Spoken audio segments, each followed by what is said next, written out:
Welcome to the Mostly PT Podcast. I'm Brent Bulmer. I'm Alex Bretschman. Today's episode is sponsored by Mucinex Fast Max. Don't expect a cough with this expectorant. Stuff actually works. Episode 10. Right. Yep, episode 10. You think we'd ever get to 10? I gotta be honest, I didn't think so. I did. I think after the first one that we just had recorded on my phone, like the voice memo. Yeah. That'll be episode 1. That'll be released. Episode 1.0 will be released on episode 100. Yeah, there's no video. I'll just sit there. No, let's have play the voice memo while we're lip syncing it. That would be That'd so be insane. hard. That would be insane. Or we could just play it back and then stop it like me two and like discuss. Yeah, I guess. Yeah. Anyways. Okay, so on the prep sheet, first off, fireworks. It was just the 4th of July. We had a great time. I was at the lake. Where were you? I was also on a lake too. I was Laking it up. You gotta be on a lake. Yeah, you do. For all the people that didn't spend their 4th of July on a lake, I feel bad. God bless America. So, best fireworks out there. What are we going with? Best fireworks, and maybe we'll touch on worst fireworks. Worst fireworks is the one that hits you. Or like those are your the best. Those are the best ones. I like the one that shoots up and explodes, and then like it Most fireworks do that. No. Like it does that, but then it like sparkles and it just careens down. Okay. Yeah, those are kind of. Otherwise, like the M1s, like the where you shoot out of a little like pipe. Bottle rocket? No. Like the you loader? load like little loader, like a little ball, and you put it in there, and then you light it. And it goes Yeah, mortar shell. Mortar shell. Mortar. Mortar. There you go. Yeah. Morton's and Roma. You go like this and you light it and then you drop it down. Is that what you're talking about? No, I'm talking like big one. Oh, so like the boxes. Yeah. Okay, yeah. So like the stuff that you take out a loan for. The bigger the better. Okay. I think when it comes to fireworks, the more like, and then I like the ones that are like it explodes and it's blue, then it goes a little bit bigger, then it changes color. Yeah. See, I don't see much of that, but yeah, I guess you're colorblind. That kind of stuff. I see color. It's just probably dimmed a little bit. That's all right. We're past. What's your favorite firework? I would say little bottle rockets. Like you shoot them at each other? You ever Oh yeah, we had growing up, me and the neighbors, we would have full out wars. We would have little pipes. We would stick them, but this is probably the reason why they're illegal now. It's just like we would put them in the little pipes. Don't do this at home, people. Not promoting this at all. You put them in little pipes and you'd shoot them at each other. And we couldn't do our parents didn't let us do the Roman candles. They did, but we couldn't. For some reason, we could shoot bottle rockets at them, but we couldn't shoot Roman candles. So we kind of had the disadvantage there. But I would say little bottle rockets. Also, yeah, you can't go wrong with the big boxes. But the best firework is the one that looks cool and you didn't spend money on. Let's be honest. The best firework is the one that you get to watch, and it just looks cool. And do you know the ones that are like, they're bigger, they don't explode. Well said. They don't like span out and explode, but it goes up. You're talking about the brakes. What? The brakes, a firework brake. Okay, when it breaks, it's a tiny little explosion, and the purpose for it is to be loud, not like Those are nice. Yeah. We had ones that were so loud. Well, we didn't, but I was at a show where they were doing it, and it set off car alarms. It was that loud. Yeah. Pretty interesting. Pretty cool. In Minnesota, you have to launch them off at a lake too. Yeah. I bet you they're lenient on the 4th. Minnesota's not. Okay, worst fireworks. You can only launch them one day a year. Worst fireworks, sparklers, stupid. You can't do much with those. What about like firecrackers? Unless they're like big sparklers. What about firecrackers? I don't really like those either because they're just kind of boring. They're kind of fun. Sparklers are There's cool. no risk. There's no risk in them. Like sparklers are cool. You get to write your name. Yeah, I guess the ones we have are like 5 inches long. Yeah, you gotta get the big one if you're gonna do it. Yeah, I agree. Go big or go home. Also, snaps. I hate those. First really, off, environment. They're not environmentally friendly. They're not really fireworks. So I think those are better. Then why didn't some of the fireworks stores? They are a firework. They explode. Do they not explode? Okay, they explode. It's just a different way. You don't need fire. You need mechanical friction. That's what causes mechanical friction. If we want to talk about the different kind of dynamics with it, but I hate snappers. Do you know where the firework was invented? In what country? China. Correct. Good answer. Didn't know that was a guess. Really? Yeah. Oh, that's actually right. Dang. Most of them are made in China, right? No. They were Actually, invented way back when because they figured out like pyrotechs and stuff like that. What's a pyrotech? Fire. Oh, fire worker. No, like pyro. I don't. It's like pyromatics. Pyrology, the study of fire. I don't know. Whatever you want to call it. They were the first to invent them. Okay. All right. Moving on. All right. So after the 4th of July, I'm assuming if we're 21 and older, which we both are. Most of our audience, I think, would be. Yes. And if you're not, you know what? Skip this part of the video. We do not condone underage drinking No. on the Mostly PT podcast. But if you are 21 and over, and you had a couple drinks, which the chances of that is probably around 70 to 75%, looking based off the math here. You might have a little hangover afterwards. And what's your go-to concoction? If you woke up and you're like, I have a headache. I had a couple too many of the devil's nectar. McDonald's breakfast. Actually. Yeah. It's a lot of sodium, so probably. That and water. And also, like, not like food speaking, but like just working out. Like, just getting your metabolism up. Yeah. But like, if you're going food, it's anything. Give me anything. It's 2 McGriddles, an orange juice, and a hash brown. That's my cure. That would make me puke. Oh, it's so good. Do you know what a hangover actually is? You're dehydrated. Yep, exactly. I don't know if a McGriddle is going to solve that. There isn't technically. Here's the thing: if you're going to do 2 McGriddles, you got to have a nice cold glass of water or something. Right. Well, obviously, the best Otherwise, way to get over a hangover is to drink as much fluid as possible, or even do an IV. But there is no cure for a hangover because it takes time. There's not like any one thing you can do that automatically snaps you out. No, it's like if you got dehydrated in a football game.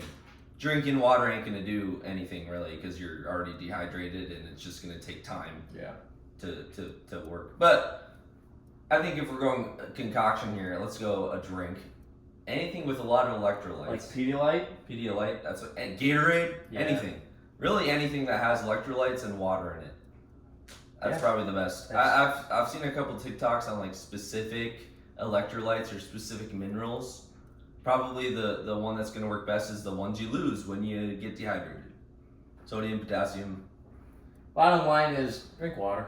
Drink responsibly. Drink responsibly too. Don't be getting hungover. Alcohol is good in moderation. Everything in moderation. Actually, especially alcohol. All right. So, would you rather? We have to do a would you rather question. Welcome back, viewers under the age of 21. Welcome back. So, summertime. What happens in the summer? People get sick. They do. You know what? I might sound a little different because I might have a little bit of decongestion, right? Took some Mucinex, helped a little bit. But going off that, would you rather have an uncontrollable sneeze session or cough? So either you're coughing. So you're talking with someone. Let's say you're in therapy, and you or achoo. You know, those are less common. Okay. Less common. Right. But can we lay down some guidelines here? Usually you can't do that with would you rather. But how long does it last? They each last a minute. Sneeze, 100%. Coughing for a minute would hurt. You probably. Here's one right now. If you cough for a minute, you're probably gonna tear your throat open. I don't know. I've had a cough attack for at least a minute. Well, so have I, but it doesn't feel good. Did your throat? Like sneezing doesn't necessarily feel good, but like if you rattle off 3 sneezes in a row, you're like, a nice cough attack really gets the abdominals going. Yeah, that's true. That's not. I haven't answered it yet. So you're going cough. I'm sneeze 100%. You're sneezing. So you're going achoo, achoo, achoo for a minute straight. No, it's not achoo. It's like. Yeah, but for a minute. Yeah, I'd rather 100% do that than cough. How do you? Okay. It's not. I'd say. Let's say you have a cough attack, right? And this won't work because they're both going to go for a minute. Let's say that you could help it, right? A cough attack, you could go cough drop, have a drink of water. Sneeze attack, what are you doing to help it? If it's lasting for a minute, it's lasting for a minute. You know? I know, I'm just saying, I'm hypothetically. Sneeze attack, you're going to stand over in the corner and sneeze for a minute. But also, if you're having a cough attack, you can, let me grab a drink of water. Let me get a cough drop. Like, excuse yourself. Yeah, but... A sneeze attack? Let me, Well, what are you? Go stand in the corner. Who cares? Yeah, stand in You're the corner, sneezing for a sneezing minute. like a freaking Everyone's idiot. gonna after your fourth consecutive sneeze. Everyone's gonna understand like, oh, he's sneezing a lot. Like they're not gonna be like, oh, how is he not? Why is he not talking to me right now? Like, you get that? I guess. I've never had a sneeze attack for a minute, so I don't really know. I haven't either. I've coughed for a minute. That's why I don't like it. I'd rather I think sneeze a for cough. I think it'd be more politically correct to have a cough attack than a sneeze attack. Sneezing is way more satiating than coughing is.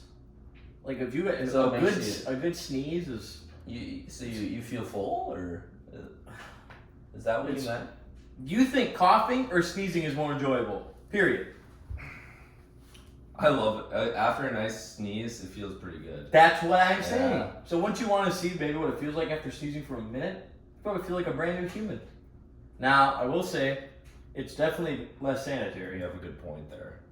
You actually might have won this. Would you rather? I think I did. I'm not. What is the first one? Actually, number that's a one? good point. That's one of your rare good points in Would You Rather.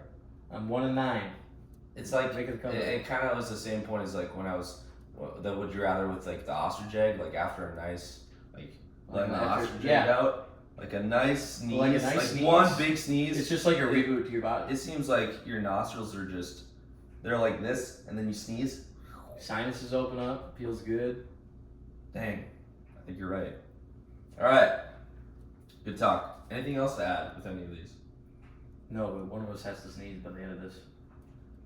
Otherwise, we're frauds. Go sniffer, sneeze. All right, I don't think I'm able to do I haven't it, but- sneezed today, so. All right, now on to the physical therapy point. We're going to be talking about uncertainty in physical therapy. Broad topic. It is a broad topic, but we'll try to narrow it down for you. So, first question, when it comes to pain, I'm not saying like post-op, anything like, I'm just saying general pain, let's say chronic pain. Let's stick to chronic pain. Okay. How uncertain are you with patients? Not like, this is a very broad question, but like on a percentage wise, how uncertain are you of like what they have going on, what you are going to give them to help them, or like prognosis wise? 50-50. 50% uncertain? Yeah. Okay. Well, from what just my experiences in the clinical, when someone comes in with chronic pain, and like even my CI, I don't know, we're just gonna do some exercise and see what happens. I mean, that's you kind of have to. The quote that our professors love to use, I don't know if you've heard it, because it's It depends. it's be okay with the gray, Oh, I've never heard them say and that. the gray is the uncertainty area. So even though that there may not be a method to your madness, if you're doing something, it's still probably beneficial rather than it is. I mean, I've been okay in the gray my whole entire life. Right. You live in the gray, Yeah. but I think that's the It's big because thing. I was colorblind, Joe. Yeah, I get Oh, it. okay. Yeah, but you're not monochromatic. You're I'm- colorblind. Multichromatic. That's normal people. Anyways, being okay with the uncertainty of that you don't necessarily have a prognosis or maybe even a diagnosis, I think is okay.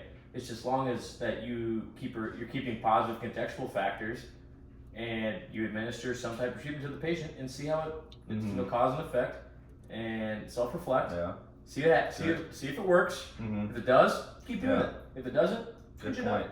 I think to add, you can be uncertain, but that doesn't mean it prevents you from from action, like actually doing something for a patient. Correct. So you can take two roads. I'm uncertain what's going on here.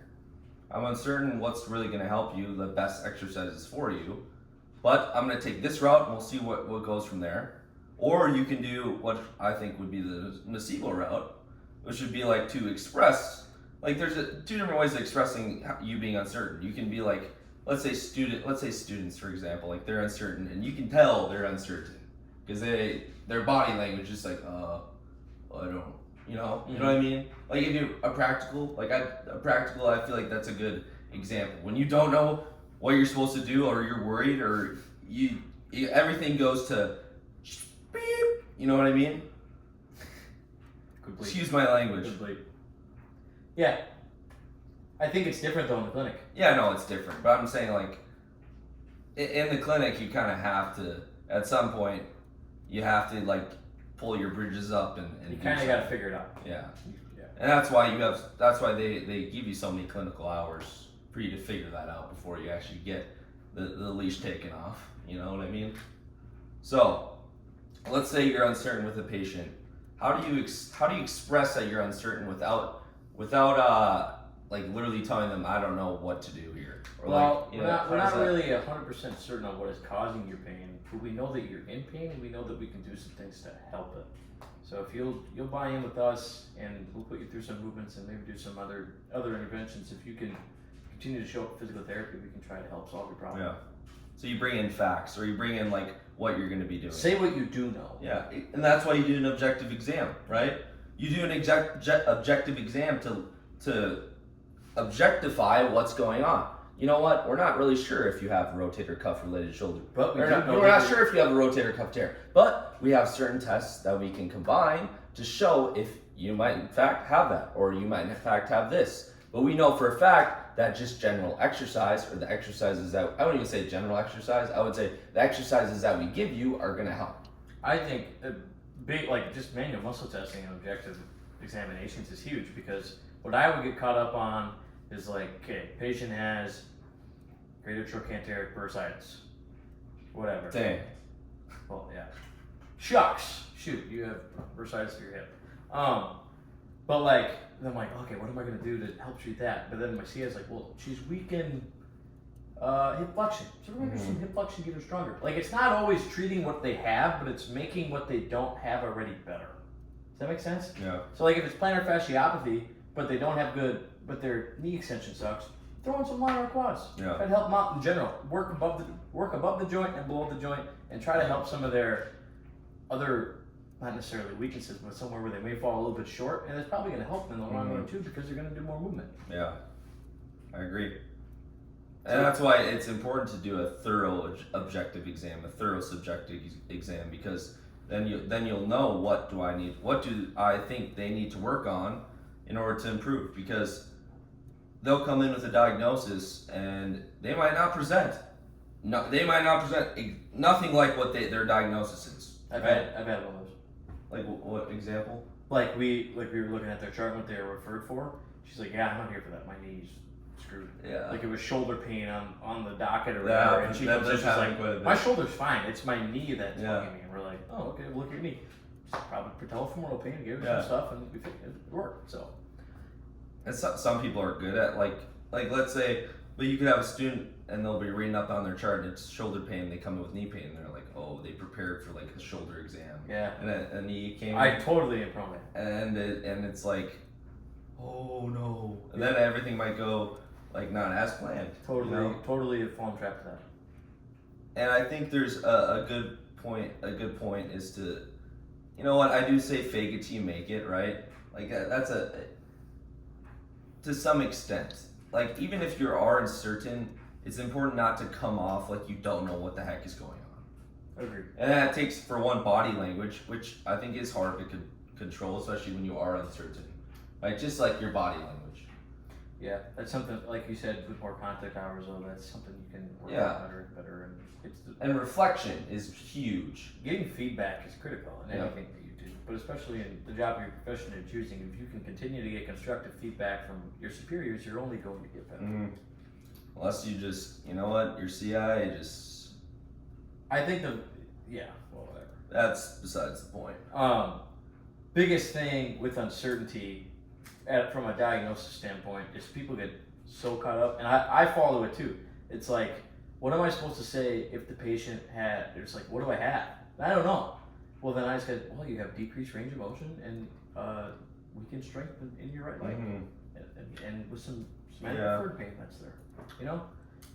Yeah, I mean it's a tricky thing to deal with, especially if you have a patient that's the one thing they're coming in for. Like I've had this patient comes in, like the one thing they want is what is going on. Like, Yeah, they want a diagnosis. At that point though, like I think sometimes it is okay to, if you do an objective exam and you're like, okay, most likely it's this. Tell Tell them that, and if that's what they want, and it's then gonna put them at ease, yeah. But follow it up with like, okay, you have this, and this is what it means. This is what you can do for it. This is what I can do for it, and like, this is what maybe you can get do into for like, it. yeah, and like, patient. Oh, it's the 4 questions. Yes. You do know? Yeah, it's what I just explained all. What the therapist can do for the patient, what the patient can do for themselves. Diagnosis and prognosis, basically. Exactly. Yeah. Prognosis, I think, is one of the hardest ones. Totally agree. Because everyone's different. That's why no one fits on the same exact. And it's like what depending on, are they super chronic? Are they super acute? What do they expect to be at for them to not be in therapy? Do they expect to be at 100%? Do they expect to be 80% better? That's a huge thing with patients, because I think patients are, especially like older people that have been dealing with chronic pain, and say they come in on their eval, they were an 8 out of 10, and we've got it to a 2 or a 3. Yeah. And it's, they've run out of visits that have been scheduled, and they're like, do you want to continue? And they're like, I want to, or the patient says, I want 2 or 3 more weeks or whatever. And in my clinical, my CI would look at each other, yeah, but you didn't. But it's like, you're not going to get, we've already done what we can do that's basically physically possible without like, taking, you know what I'm saying? Like, you might be at a 3 out of 10 the rest of your life, and they expect you to get to a 0. No, never. Why? Well, I never personally, but saying, it's hard. But saying, I don't know if there's much more that we can do for you is how we would respond to that. Yeah. Because it's tough, especially if they're dealing with it so long. It's like, that's why a lot of the times we're not only working on decreasing their pain, we're also working on them being able to manage it, because we all deal with pain. I go through days with pain, right? But it's knowing like, hey, I'm not damaged and it's gonna get better. Like, I might not have slept well, and that's why I have a little bit of shoulder pain today. It's gonna get better, or it's not gonna affect. That's why I think, like, if we can get them to a point where they might have a little bit of pain, but they're able to do all their activities and enjoy life. That's the point where it's like, okay, see ya. You have these exercises, you're on your way. If you can complete your ADLs without any limitations and minimal pain, that's really our goal with most patients. And I think, in my opinion, I think that talk, like the prognosis, like how long should you do therapy? Like, yeah, therapists, like you want to be the person like, all right, we're going to be in therapy this long. I think some of it should be of like a discussion with the patient. It should be on their terms as well. Like, how long do you feel? Because they're the ones spending money on therapy, especially if they're like a private insurance and they're paying a lot and they haven't met their deductible and they're paying this much. Like, it should be a discussion of like what we would recommend and what they also think of how long they want to be in therapy, or what. And it also depends on how much they value therapy. Biopsychosocial model. Yep. And there's a fine line between like letting the patient make all the decisions, which I don't think is always a good thing, but also having their input and using that to what their prognosis is. Patient-centered care should be a driving factor in the decision making, but ultimately you are the licensed practitioner and you need to do what you think is best for your patient. Mm-hmm. And that comes with those are the things, like sometimes we just have to sometimes say like what we're certain of, like, hey, we'll give it 6 weeks, we'll give it 10 weeks or whatever. And by that point, if we're not seeing any changes, then we're either gonna have changings up or referral, which that's gonna be a different talk for a day. But yeah. All right. Be okay with the gray, I think, is the bottom line to it. That's a good quote, and I think a lot of people should live by that. Uncertainty is 50 Shades of Grey. No. Oh. No. Physical therapy themed 50 Shades of Grey. If anything else you wrote 3 things under it. No, I mean, how uncertain are we, which you answered. What we can do when we're uncertain, like things we should do and what we shouldn't do. We basically kind of think of it. What we shouldn't do is basically say, I don't know. It's worded differently. And say, here's what we do know. We talked about that. Yep. I think this was a great 10th episode. Yeah. We look forward to seeing you guys for many more. I think this was a great one. Yeah. You know what? It was I think hopefully you guys take some value out of this discussion. Hopefully you learned something today. Maybe it was that China invented the firework, or that the biopsychosocial model of patient-centered care should drive your clinical decisions. Or something in the gray.